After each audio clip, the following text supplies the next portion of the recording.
Welcome back to my YouTube channel. I am Akankshi Bhardwaj और आज मैं अपने इस ब्लॉग में मेरा ये आज का ब्लॉग एजुकेशनली पर्पज़ से होने वाला है। इसमें मैंने आज एनसीईआरटी कवर अप करने की कोशिश की है, फोटोसिंथेसिस चैप्टर क्लास 11th का। इसमें mainly raw materials of photosynthesis, various experiments और क्या क्या पिगमेंट्स यूज़ होगी फोटोसिंथेसिस में, उसको क्लास में कवर अप किया है। मेनली फुल्ली एनसीईआरटी है, एनसीईआरटी की लाइन वाइज है। Let's started. देखते हैं यहाँ पे आप लोगों को कैसा लगता है। प्लीज़ कमेंट सेक्शन में ज़रूर बताएं और सब्सक्राइब लाइक तो कर ही दीजिए। Hello everyone, now I am going to start a chapter photosynthesis in higher plants. इस वीडियो में हम मेनली पूरी एनसीईआरटी कवर अप करेंगे। स्टार्ट करते हैं। First topic, all animals including human beings depend on a plant for their food. Have you ever wondered from where plants get their food?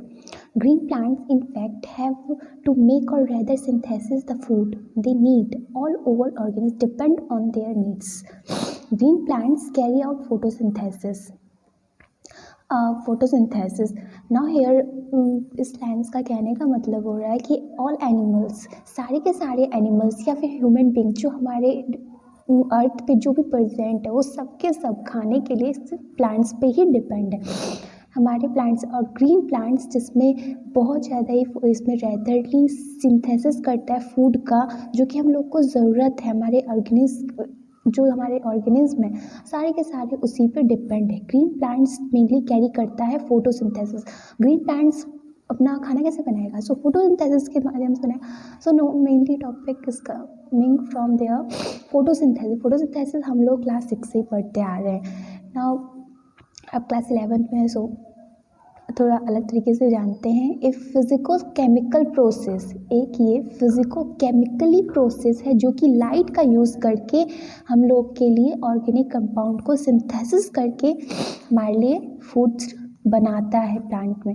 Ultimately all living forms on earth depend on sunlight. Ultimately all living जो भी जिस तरह के भी living things हैं सब किसी ना किसी तरीके से सनलाइट की एनर्जी पर डिपेंड है।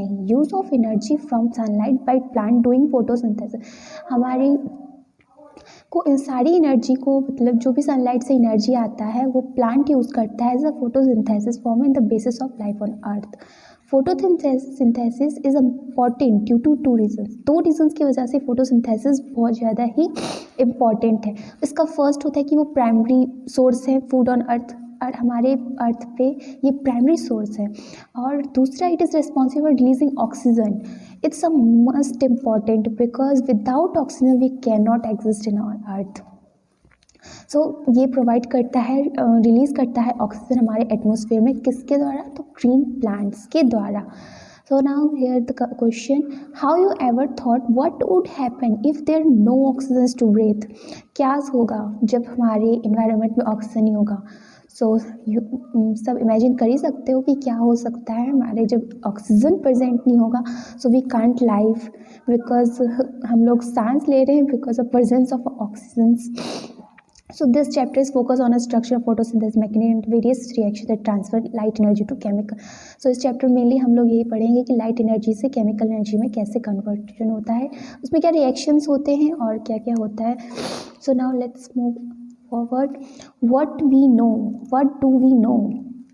Let us try to find out. We already know about a photosynthesis.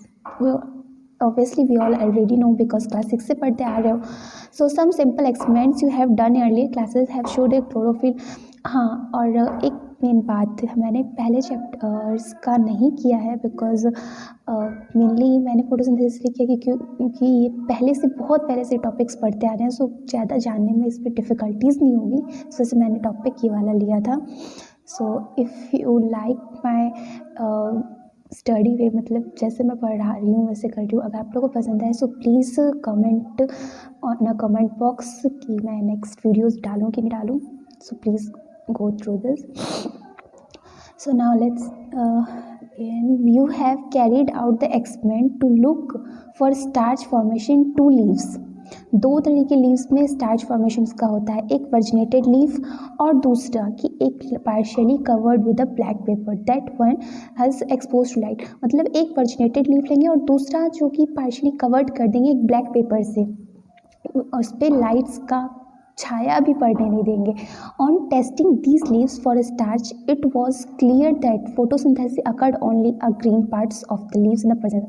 सो इस टेस्ट के बाद हम लोग को ये पता चला कि हम जो मतलब अब ग्रीन प्लांट्स जो है वो ग्रीन पार्ट जो प्लांट का है वो सिर्फ और सिर्फ लीव्स प्रेजेंस ऑफ लाइट में ही फोटोसिंथेसिस करेगा, और अगर वहाँ पे लाइट्स नहीं आ रहे हैं तो वहाँ पे वो नहीं करेगा।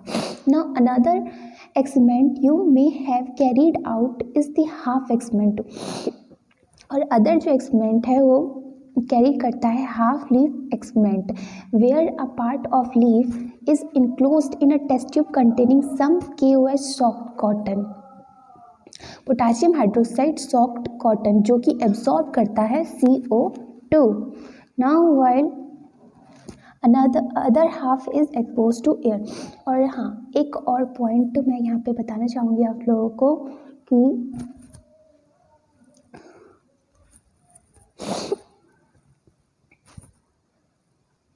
हेयर हाफ लीफ एक्सपेरिमेंट को हम लोग यहाँ पे मोल एक्सपेरिमेंट भी कहते हैं, मोल्स एक्सपेरिमेंट। यहाँ पर लिख देती हूँ मोल्स हाफ लीफ एक्सपेरिमेंट भी कहते हैं, where are a parts of leaf is enclosed in a test tube containing some potassium hydroxide soaked cotton, जो कि CO2 अब्सॉर्ब करता है, while the other half is expose to air, और जो other होता है वो एक्सपोज कर जाता है एयर में। The setup is then placed in a light for some time, और इस सेटअप को कुछ देर के लिए लाइट में रख देते हैं। On testing for a starch later in the halves of the leaf, you must have found that exposed part of leaf tested positive for starch, while the portion that was in a tube tested negative।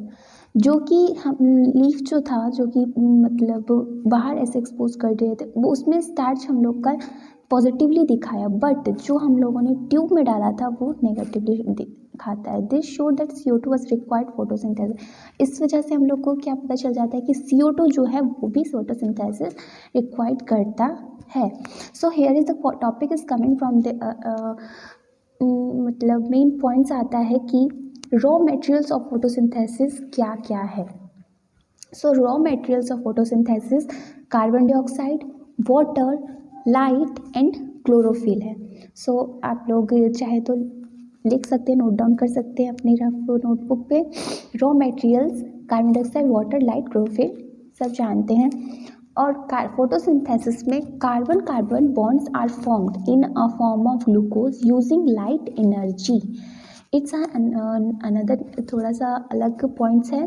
So if you want to be note then note it, carbon bonds are formed in the form of glucose using light energy. Here the redox reaction is also occurred.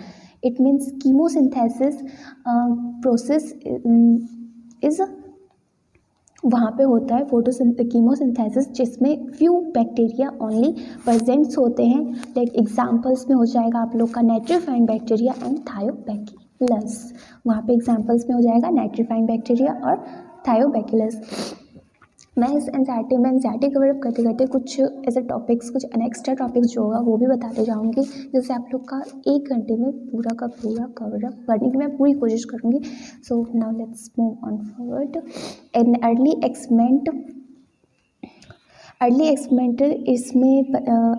करने से पहले मैं आपको कुछ बता दूँ plant photosynthesis और bacterial photosynthesis के बारे में कुछ बताना चाहूँगी। फोटोसिंथेसिस प्लांट्स में जो होते हैं और बैक्टीरिया में जो होते हैं, बिकॉज फोटोसिंथेसिस दोनों जगह होते हैं। तो प्लांट के लिए मैं आपको बता दूँ, प्लांट जो होता है वो ऑक्सीजेनिक होता है, और बैक्टीरिया फोटोसिंथेसिस जो होता है वो एनऑक्सीजेनिक होता है। प्लांट्स में क्लोरोप्लास्ट प्रेजेंट होता है, क्लोरोप्लास्ट के थ्रू होता है फोटोसिंथेसिस, क्लोरोप्लास्ट में होता है फोटोसिंथेसिस। और बैक्टीरिया फोटोसिंथेसिस में क्रोमेटोफोर में होता है फोटोसिंथेसिस। प्लांट फोटोसिंथेसिस में chlorophyll A, B, C, D present होता है, और इसमें बैक्टीरियल फोटोसिंथेसिस में bacteriopurpurin in purple colour and bacterioviridin in green colour present होता है। एक्सेप्शनल होता है बैक्टीरियल फोटोसिंथेसिस में, जो कि ऑक्सीजन के प्रेजेंस में करता है फोटोसिंथेसिस, जैसे कि BGA blue green algae and cyanobacteria. ये एक्सेप्शनल केस है बैक्टीरिया फोटोसिंथेसिस का, जो कि बैक्टीरिया होते हुए भी as a work with a oxygenic. So plant photosynthesis में 400 to 700 नैनोमीटर्स का होता है फोटोसिंथेसिस एक्टिव रेडिएशंस, इसका 400 to 700 नैनोमीटर तक होता है। Now again move on the topic, और इसमें मैं बता दूं कि फिर आगे बढ़ते हैं टॉपिक। जोसेफ प्रिस्टली जिनका बॉर्न 1733 में हुआ था और डेथ 1804 में हो गया था। In 1770 performed a series of experiment that revealed the essential role of air in the growth of green plant. इनका बहुत ज़्यादा इसेंशियल रोल था कि बताने में कि ग्रीन प्लांट मतलब कैसे ग्रीन प्लांट का ग्रोथ होता है। यू मे कैन रिकॉल, ये डिस्कवर्ड इन्होंने ही ऑक्सीजन्स का डिस्कवर्ड किया था इन 1774 में। इन्होंने ही डिस्कवर किया था revealed growth of green plant discovered किया था इन्होंने ही ऑक्सीजन्स का। सो इधर इस लाइन्स को इंटरलाइन कर लो because it's most important. So Priestley observed that a candle burning in a closed space, एक प्रिस्टली ने ऑब्जर्व किया था एक कैंडल को जला करके एक क्लोज स्पेस में बेल जार में सून गेट एग्जॉस्टेड। उसने देखा कि बेल जार थोड़ी देर के बाद वो बुझ गया, मतलब जलना बंद हो गया। सिमिलरली माउस जो था उसमें सफोकेटेड फील होने लगा क्लोज स्पेस में। He conclude that a burning candle an animal that breathe the air, मतलब उससे ये बस इस बात का पता चला कि जो जलता हुआ कैंडल है और जो चूहा दोनों को वो फिर से जिंदा हो गया और कैंडल जो था वो कंटिन्यू जलने लगा। और प्रिस्टली का जो हाइपोथेसिस था, जो उन्होंने अपना स्टेटमेंट्स दिया था, वो ये था कि plant restore to the air whatever breathing animals and burning candle removes। Plants जो था वो अपने अंदर एयर को प्रेजेंस मतलब रिस्टोर करके रखता है whatever breathing animals and burning candles remove। अगर जब भी एनिमल्स और अगर उसमें जो प्रेजेंट है, अगर प्लांट्स एयर नहीं करके रखेगा तो ऑब्वियसली हम एनिमल्स जो उसमें था और बर्निंग कैंडल्स वो भी नहीं जलते रहता। और अगर because of presence of air in a plant, इस वजह से वो जिंदा रह गया। Can you imagine how priestly would have conduct the experiments using a candle. Obviously आप लोग सोचिए कैसे किया होगा। सो हेयर तो पॉइंट इसमें क्या आता है, प्लांट जोसेफ जो था, इसका क्वेश्चन यहाँ से बनता है कि डिस्कवरी ऑफ ऑक्सीजन किसने किया था, जोसेफ प्रिस्टली ने किया था ऑब्वियसली। सो इसमें से क्वेश्चन आप लोग का इस तरीके से पूछ सकता है, plant can dephlogisticate purify restore the air.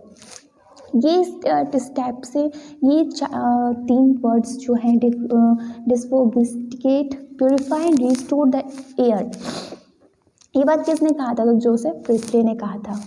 So now again next point is using a similar setup, the one used by Priestley, but by the placing it used in dark and once in a sunlight, Jan Egan-House. Now another one is a Jan Egan-House, इनका born 1730 में हुआ था और death 1799 में। Showed that sunlight is essential to the plant process. इन्होंने show किया था कि सनलाइट बहुत ज़्यादा इसेंशियल है प्लांट प्रोसेस में, प्योरीफाई एयर को प्योरीफाई करने में, फोल्ड बाय बर्निंग कैंडल्स और ब्रीदिंग एनिमल्स के लिए। It is an elegant experiment with an aquatic plant show that the bright sunlight. इन्होंने क्या किया था, एक्वेटिक प्लांट पे किया था। एक्वेटिक प्लांट को लेकर के एक डार्क प्लेसेस पे रखा, एक को डार्क प्लेसेस इट मीन्स वहाँ पे कोई भी लाइट्स को जाने नहीं दिया, और एक को लाइट के प्रेजेंस पे रखा। तो इन्होंने इनको क्या देखा था कि जो अब्सेंस ऑफ लाइट में इन्होंने रखा था उसमें कोई भी बबल आई मीन ऑक्सीजन का फॉर्मेशन उनको कुछ भी ऐसा शो नहीं, कुछ भी इसमें मतलब शो नहीं हुआ। बट जो लाइट में था उसमें उन्होंने देखा कि बबल्स ऑफ ऑक्सीजन्स, जो उसमें बबल्स जो थे उसमें फूटने लगे और वो बबल्स ऑक्सीजन्स के थे। सो नाउ हियर वही यहाँ पे लिखा हुआ है। So go through And sunlight is essential to the plant process that somehow purifies the air fold by burning candles or breathing animals. Eganhouse, in an elegant experiment with an aquatic plant, showed that in a bright sunlight, bubbles were formed around the green plants, while in dark they do not.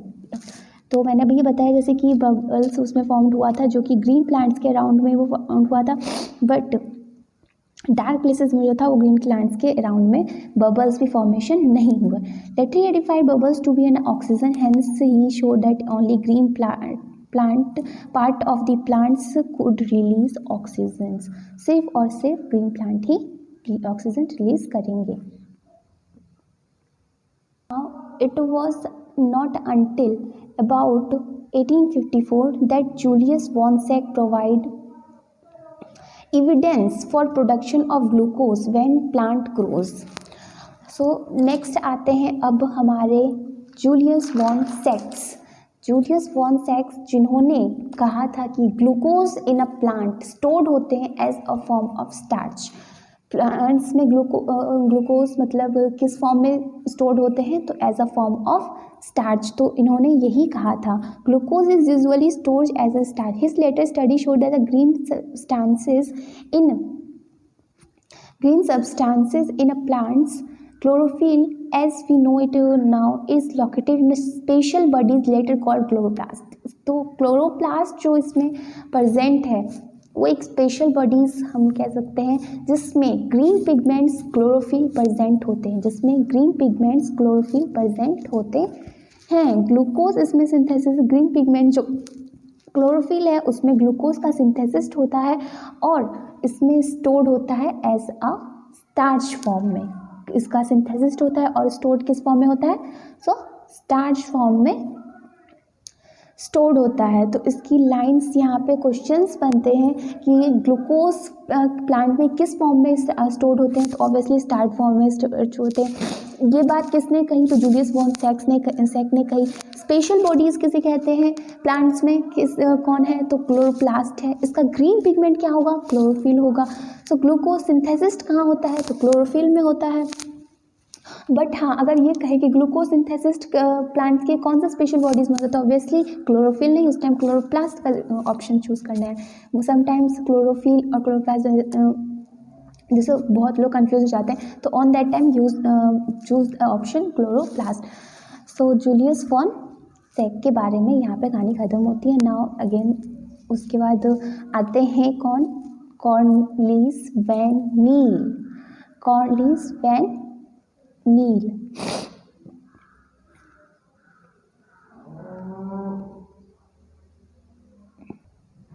Sorry Cornelius van Niel से पहले एक और हैं हमारे T.W. Engelmann. What's the name, T.W. Engelmann. ये इन्होंने एक interesting experiment दिया था. इन्होंने एक प्रिज्म का यूज़ करके split light into spectral components and then illuminated a green alga. इन्होंने उससे ग्रीन एल्गा का इल्यूमिनेशन किया था. इसमें से यूज़ किया था इन्होंने Cladophora placed in a suspension of aerobic bacteria. इन्होंने एरोबिक बैक्टीरिया में से क्लेडोफोरा का यूज़ किया था. And the bacteria were use to detect the sites of oxygen evolutions. और जिसमें से उन्होंने डिटेक्ट किया था ऑक्सीजन का इवोल्यूशन, उससे क्या था, ये observe that the bacteria accumulate mainly in the region of blue.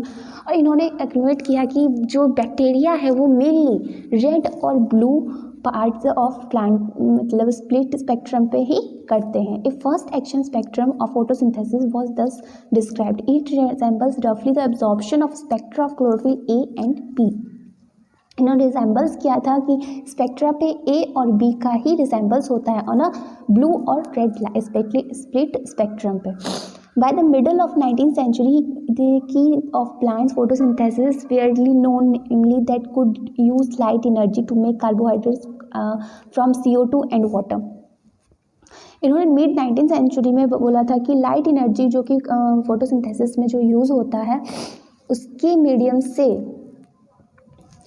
Carbon dioxide और वाटर का फॉर्मेशन होता है. द एम्पिरिकल इक्वेशन इन्होंने दिया था कि टोटल प्रोसेस ऑफ फोटोसिंथेसिस में ऑक्सीजन का जो इवोल्यूशंस होता है उसका एम्पिरिकल फार्मूला होता है.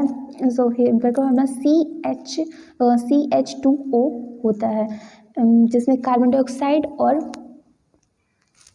वाटर का यूज़ करके in the presence of light और क्लोरोफिल, लाइट और क्लोरोफिल, यहाँ पे लिखना चाहिए chlorophyll. Now in presence of light and chlorophyll, where CH2 represent a carbohydrate is like glucose, a 6 carbon sugar, जिसमें CH2O जो है वो रिप्रेजेंट करता है कार्बोहाइड्रेट्स को, एग्जाम्पल्स में ग्लूकोज और 6 कार्बन का sugar. And milestone contribution to the understanding of photosynthesis that made up of microbiologist Cornelius van Niel, ये एक माइक्रोबायोलॉजिस्ट थे जिन्होंने स्टडी किया था पर्पल और ग्रीन बैक्टीरिया पे और डेमोन्स्ट्रेट किया था फोटोसिंथेसिस एक एसेंशियल है हमारे लाइट डिपेंडेंट रिएक्शन, जो कि hydrogen from a suitable oxidisable compound reduce carbon dioxide to carbohydrate, carbon dioxide को कार्बोहाइड्रेट में करने के लिए ये एक सुटेबल ऑक्सीडेबल कंपाउंड था। तो इसका ये फॉर्मूला है 2H2A + CO2 in presence of light or obviously with the chlorophyll, 2ACH2O + H2O in green plants। और इसमें मैं आप लोगों को बता दूँ 2H2A ये ईजली ऑक्सीडाइजेबल कंपाउंड है, ये ईजली ऑक्सीडेबल कंपाउंड है। तो यहाँ पे मैं लिखती हूँ ईजली ऑक्सीडेबल। सो मेरे पास यहाँ पे जगह नहीं है, मैं इस तरीके से लिख देती हूँ। CO2 होता है वो ईजली रिड्यूसिबल कंपाउंड है। सो CO2 जो है वो ईजली रिड्यूसिबल कंपाउंड है। और यहाँ पे राइटिंग में थोड़ा ख़राब हो रहा है, सो समझ जाना आप लोग। उसके बाद 2A जो है वो आपका ऑक्सीडाइज्ड कंपाउंड है, ये ऑक्सीडाइज्ड कंपाउंड है। CH2A है वो आप लोग का ग्लूकोज है, वो आपका लोग का क्या है ग्लूकोज। और H2O जो है वो आप लोगों का है वाटर और क्या। सो यहाँ पे से रिडक्शन हुआ है CO2 का, यहाँ से ग्लूकोज से इसका हुआ है रिडक्शन, क्या हुआ है रिडक्शन। सो यहाँ पे H2A, सो यहाँ पे बताया गया है इन green plants H2O is the hydrogen donor, इसमें ग्रीन प्लांट्स में H2O डोनर होता है और O2 जो होता है वो ऑक्सीडाइज्ड होता है। Some organ do not release O2 during photosynthesis, कुछ ऑर्गेनिज्म है जैसे कि मैंने पहले आप लोग को बताया था फोटोसिंथेसिस और बैक्टीरिया, फोटोसिंथेसिस में आप लोगों को मैंने पहले बताया। तो फोटोसिंथेसिस प्लांट फोटोसिंथेसिस में ऑक्सीजन का यूज़ होगा और बैक्टीरिया फोटोसिंथेसिस में किस चीज़ का यूज़ होगा सल्फर का, किस चीज़ का यूज़ होगा sulphur. When H2O instead in hydrogen donor of purple and green sulphur bacteria, oxidation product is sulphur और sulphate depending on organism and not oxygen. इसमें पर्पल और ग्रीन कलर का जो बैक्टीरिया डोनर उसमें होगा हाइड्रोजन डोनर होगा, but इसमें oxidised कौन होगा सल्फर होगा, नॉट ऑक्सीजन इसमें इवॉल्व नहीं होगा। This was later prove by using radioisotopic techniques. So radioisotopic यहाँ पॉइंट एक आता है आप लोगों का radio isotopic. So radio isotopic क्या होता है, बहुत ज़्यादा ठंड है आज तो, बहुत ज़्यादा ही है, हाथ भी काम नहीं कर रहा है, कैसे करें, तो थोड़ा आप लोग भी एडजस्ट करिए। हाँ, उसके बाद रेडियोस्टॉपिक टेक्निक्स क्या है। तो रेडियोस्टॉपिक है हम लोग का unstable chemical element that release radiation as it break down and become more stable. ये हम लोग का एक अनस्टेबल फॉर्म है जो कि केमिकली एलिमेंट रिलीज करता है रेडिएशन और ब्रेक करता है और इसको मोर स्टेबल बनाता है, उसी को रेडियोस्टॉपिक कहते हैं। और इसी के प्रोसेस उसकी टेक्निक को यूज़ करके इन्होंने बताया, तो इस वजह से इन्होंने कहा कि radioisotopic techniques. The correct equation that would represent overall process of photosynthesis, इसका क्या था 6CO2 It means 6 CO2 plus 12 H2O, C6H12O6 plus 6 H2O plus 6O. So 6 12 ये सब नंबर्स क्या है, तो नंबर्स इसके मॉलिक्यूल्स हैं प्रेजेंट कि कितने मॉलिक्यूल्स ऑफ CO2 मतलब सनलाइट फोटोसिंथेसिस में प्रेजेंट होंगे। तो 6 molecule of CO2, 12 molecule of H2O in a presence of light and chlorophyll, ये फॉर्मेशन करेंगे ग्लूकोज का, और 6 molecule of water and 6 molecule of oxygen, where C6H12O6 represent glucose, जहाँ पे C6H12O6 represent करते हैं ग्लूकोज को और ऑक्सीजन रिलीज करता है in a form of water, was proved using radioisotope techniques. Note that it is not a single reaction, discrete multi-process called photosynthesis. So here यहाँ पे क्या कहा गया है कि रेडियोस्टॉपिक टेक्निक्स जो यूज़ करके इसमें किया गया है, ये सिर्फ और सिर्फ रिएक्शन के बारे में ही सिर्फ नहीं कहा गया, इसमें बहुत तरीके से मल्टीपल डिस्क्रिप्शन है।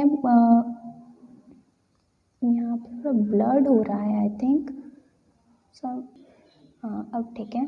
मल्टीपल प्रोसेस कॉल्ड फोटोसिंथेसिस, इसमें बहुत तरीके से मल्टीपल स्टेप्स होते हैं फोटोसिंथेसिस में, तब जा करके फोटोसिंथेसिस का प्रोसेस कंप्लीट होता है।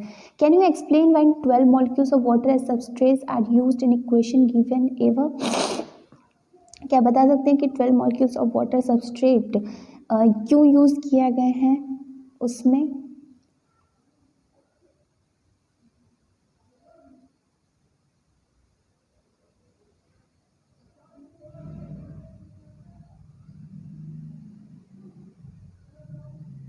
सो इस क्वेश्चन का आंसर हो जाएगा कैन यू एक्सप्लेन, बिकॉज इसमें जो फोटोसिंथेसिस होता है for a fixation of a 6 carbon dioxide का होता है, इसमें मॉलिक्यूल्स प्रेजेंट होते हैं जिस वजह से ये रिलीज करता है 6 ऑक्सीजन मॉलिक्यूल, और एज वी नो दैट कि इसमें वाटर भी इन्वॉल्व है।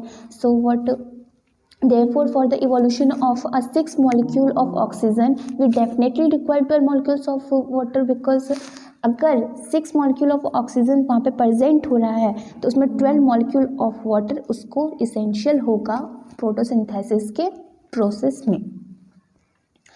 सो now again one next topic, where does photosynthesis take place, कहाँ पे फोटोसिंथेसिस होता है? सो मैंने पहले आप लोग को बताया था कि फोटोसिंथेसिस कहाँ होता है, तो क्लोरोप्लास्ट में होता है। कहाँ होता है? क्लोरोप्लास्ट में। क्लोरोप्लास्ट एक स्पेशल बॉडी है प्लांट बॉडीज़ में जिसमें ग्रीन पिगमेंट्स प्रेजेंट होते हैं जिसे हम लोग क्लोरोफिल कहते हैं। सो यहाँ पे आप लोग को देख सकते हैं लिखा हुआ ही है, in a green leaf you may add in the chloroplast based on what earlier read in chapter 8 में आप लोग पढ़ चुके हैं, definitely right. Photosynthesis take place in a green leaves of plants,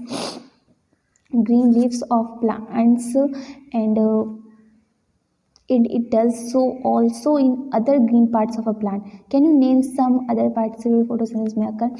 So आप लोग पार्ट्स ऑफ प्लांट्स में जैसे कि आप लोग का आ जाएगा सम मॉडिफाइड स्टीम रूट्स, इसमें आ जाएगा उस जिसमें क्लोरोफिल के वहाँ पे होता है फोटोसिंथेसिस, और सम अदर में आ जाएगा एरियल एडवेंटिशियस रूट जिसमें ट्रैपा और टीनोस्पोरा प्लांट में होता है फोटोसिंथेसिस एरियल एडवेंटिशियस रूट्स में।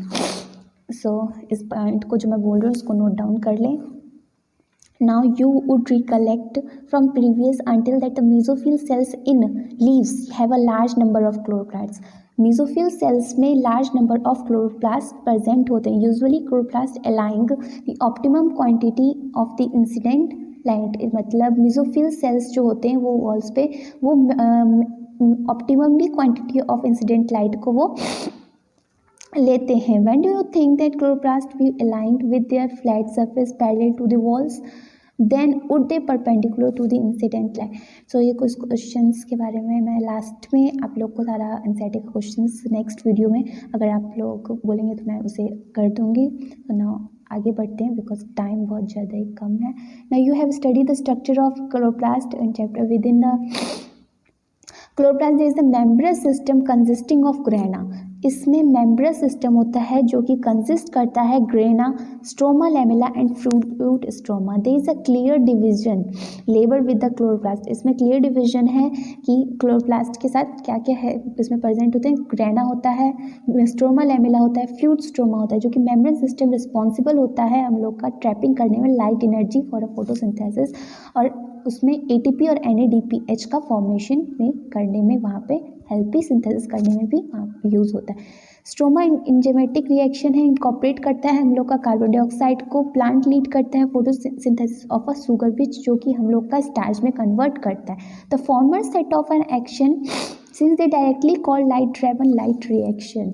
इसको फॉर्मर सेट ऑफ रिएक्शंस को हम डायरेक्टली लाइट के प्रेजेंट में होता है तो उसे लाइट रिएक्शंस कह देते हैं, और जो कि लाइट के प्रेजेंस में नहीं होता है product formation depend on a product of light reaction ATP और NADPH पे, तो उसको हम लाइटरली कह सकते हैं dark reaction. This would not be distributed that mean the darkness और that are they are not light independent. मतलब कि डार्कनेस का मतलब ये नहीं कि वो लाइट के ऊपर डिपेंड ही नहीं होगा, उस पर कह रहे हैं, नहीं, वहाँ पे ATP और NADPH का यूज़ करके होगा।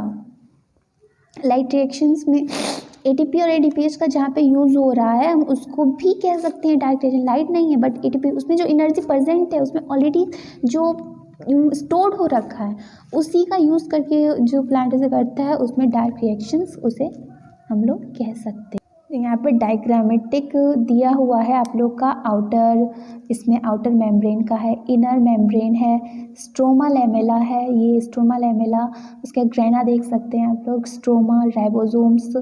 हाँ, और राइबोसोम्स, यहाँ पे राइबोसोम्स कौन सा प्रेजेंट होगा तो 70S। इस बात को मत भूलना, बहुत बार पूछ सकता है, इस बात को नहीं भूलना है। Ribosome, starch granule, lipid droplet, यहाँ पे क्या प्रेजेंट होता है, लिपिड ड्रॉपलेट। नाउ हम how many pigments are involve in photosynthesis, कितने सारे पिगमेंट्स इवॉल्व है फोटोसिंथेसिस में। तो यहाँ पे तो एनसीईआरटी का मैं लाइन वाइज बताऊंगी ही, उससे पहले मैं आप लोग को शॉर्टली थोड़ा सा बता देती हूँ जिससे आप लोग को थोड़ा सा ठीक रहेगा, इसके एनसीईआरटी पढ़िएगा तो। यहाँ पे मैंने लिखा हुआ है पर आई थिंक आप लोग को समझ नहीं आएगा, तो मैं आप लोग को पढ़ के बता देती हूँ। एब्जॉर्प्शन स्पेक्ट्रम, फर्स्टली इसका होता है इसमें पिगमेंट्स के लिए एब्जॉर्प्शन स्पेक्ट्रम, इसमें ग्राफ दिया हुआ है, ग्राफ के थ्रू पे बताया गया है। इसमें विजुअल होता है स्पेक्ट्रम 400 to 700 नैनोमीटर, ये बात मैंने पहले ही बताया था, फिर से बता देती हूँ। इसमें बोथ क्लोरोफिल A और B इसमें शो किया गया है मैक्सिमम एब्जॉर्प्शंस में इन अ ब्लू एंड रेड रीजन्स में। सो फर्स्ट ग्राफ में यही इसका शो किया गया है। सो नाउ हम इसी से स्टार्ट करते हैं। Even same plant, even questions separately pigments through we can look and answer question or trying to separate the leaf pigments of any green plant through paper chromatography. A chromatographic separation of a leaf pigments show that the colors that we see in a leaves is not due to single pigment. एक single pigment की वजह से ही सिर्फ इसमें नहीं दिखता है, due to 4 pigments, इसमें 4 पिगमेंट्स की वजह से दिखता है। फोटोसिंथेसिस पिगमेंट्स में 4 पिगमेंट्स की तरह से दिखता है, chlorophyll A, chlorophyll B, chlorophyll C and chlorophyll D, और इसमें 5वां भी एक आता है क्लोरोफिल कैरोटीनॉइड्स। इसमें आप लोग को सिर्फ क्लोरोफिल A, B, ज़ेंथोफिल्स दिया गया है और कैरोटीनॉइड्स दिया गया है एनसीईआरटी में, बट एक्स्ट्रा पॉइंट्स के लिए मैं आप लोग को बता देती हूँ। यहाँ पे मैं आप लोगों को कुछ दिखाती हूँ अपनी नोट्स बुक में से।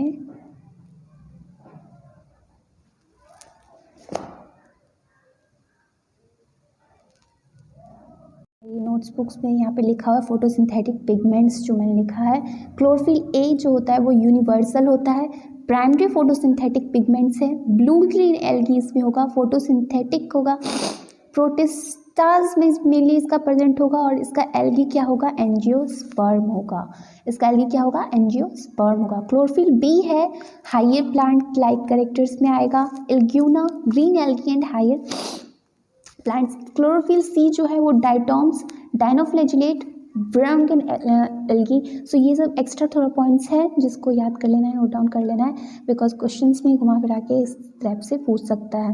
क्लोरोफिल डी जो है वो मेनली रेड एल्गी के लिए होगा। रेड एल्गी में क्लोरोफिल डी के प्रेजेंस में पिगमेंट्स में फोटोसिंथेसिस होगा। और कैरोटीनॉइड्स जो है वो ज़ैंथोफिल और कैरोटीन में होगा। तो इधर मैं बता दूं, क्लोरोफिल ए जो है वो ब्राइट और ब्लू ग्रीन एल्गी क्रोमेटोग्राफ से होगा। क्लोरोफिल बी जो है वो येलो ग्रीन में बहुत बार क्वेश्चंस भी आ जाते हैं सब कलर्स पे, तो कलर्स का ध्यान रखना है। क्लोरोफिल बी जो होता है वो येलो ग्रीन कलर का होगा। ज़ैंथोफिल्स जो होगा वो येलो का होगा। कैरोटीनॉइड्स जो होगा येलो टू येलो ऑरेंज होगा। Pigments are substance that have an ability to absorb light. Pigment जो होता है उसका एबिलिटी होता है कि लाइट्स को कितना एब्जॉर्ब कर सकता है स्पेसिफिक वेवलेंथ्स पे। सो ये हम लोग इसको इस वजह से करते हैं। तो ability showing chlorophyll a pigment absorb lights of different wavelengths. वो क्लोरोफिल ए जो होता है वो डिफरेंट लाइट वेवलेंथ्स पे एब्जॉर्ब करता है लाइट्स को। So of course you are familiar with the wavelengths of visible spectrum. Obviously सब लोग जानते हैं विबग्योर को, इसी से हम लोग का सारा जो भी इतना भी कलर्स है सब बनता है। So obviously it's is an familiar with us. So can you determine wavelengths at which chloroplast show maximum absorption, does show another absorption of a peak at any other wavelengths too? If yes, which one? So which one? तो which one में आ जाएगा हम लोग का ये chlorophyll A, क्योंकि वो maximum absorption करता है वेवलेंथ इस लोग का डिफरेंट वेवलेंथ्स पे एब्जॉर्ब करता है लाइट्स को। Can you the wavelength at which a maximum absorption of chlorophyll A is that is the blue and red regions show higher rate of a photosynthesis, that we can conclude that chlorophyll A is a chief pigment associated. chlorophyll A क्या यहाँ पे हो जाएगा? तो ये main point है यहाँ पे, chief A pigment associated with a photosynthesis। यहाँ पे गड़बड़ हो गया थोड़ा सा। So but look in a figures में देखिए क्लोरोफिल, यहाँ पे थोड़ा सा मैंने और भी कुछ लिखा हुआ है, सो ये तो मैंने अपने लिए लिख लिया था। तो बता दूं आप लोग को, थर्ड जो है वो ओवरलैपिंग ऑफ एब्जॉर्प्टिव स्पेक्ट्रम है, जिसको हम लोग एक्सिस स्पेक्ट्रम से है एब्जॉर्प्शन स्पेक्ट्रम। क्लोरोफिल ए यहाँ पे शो किया गया है, match with the action spectrum से है इसको किया गया, तो 1-to-1 overlapping is not there. इधर ओवरलैपिंग नहीं हो रहा है, यहाँ पे डायरेक्टली बताया गया है। और इसमें इसके कंक्लूजन से क्या हो रहा है कि क्लोरोफिल ए जो है वो चीफ फोटोसिंथेटिक पिगमेंट है। हेयर और इधर बीच वाले जो ग्राफ है इसमें बताया गया है rate of photosynthesis in measured oxygen को कितना रिलीज होता है उसको यहाँ पे शो किया गया है। Now These graphs together show that most of the photosynthesis take place in a blue-red regions of spectrum. Some photosynthesis take place at wavelengths of the visible spectrum. इसमें photosynthesis take place किया गया है blue और red regions पे mainly spectrum पे, और different does take places और other भी उस पर visible होते हैं wavelengths पे।